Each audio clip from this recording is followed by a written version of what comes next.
BNP সরকারের ১৮০ দিন পূর্তি উপলক্ষে ঢাকা বিশ্ববিদ্যালয় ক্যাম্পাসে শুভেচ্ছা মিছিল করেছেন জাতীয়তাবাদী দলের নেতাকর্মীরা। মিছিলের নেতৃত্ব দেন জাতীয়তাবাদী ছাত্রদলের কেন্দ্রীয় সাংগঠনিক সম্পাদক মোহাম্মদ আমানুল্লাহ আমান। এতে ছাত্রদলের কয়েক শতাধিক নেতাকর্মী অংশ নেন। সোমবার রাতে ঢাকা বিশ্ববিদ্যালয়ের টিএসসি থেকে মিছিলটি শুরু হয়ে ক্যাম্পাসের বিভিন্ন সড়ক প্রদক্ষিণ করে মধুর ক্যান্টিনে গিয়ে শেষ হয়।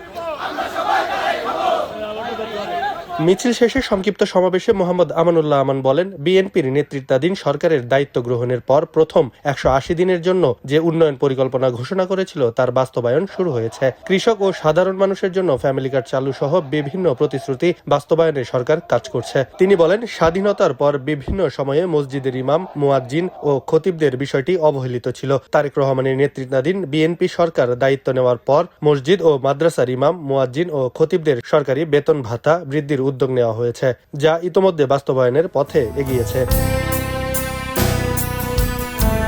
দেশবাসীর প্রতি আহ্বান জানিয়ে এই ছাত্রনেতা বলেন, বিএনপি সরকারকে আপনারা আরও কিছু সময় দিন। ইনশাল্লাহ অতি দ্রুতই জনগণের চলমান সমস্যাগুলোর বেশিরভাগই তারেক রহমানের নেতৃত্বে সমাধান করা সম্ভব হবে। এ সময় ছাত্রদলের বিভিন্ন পর্যায়ের শত শত নেতাকর্মী উপস্থিত ছিলেন। খবরের কাগজ, নিখাদ, নির্ভীক, নিরপেক্ষ।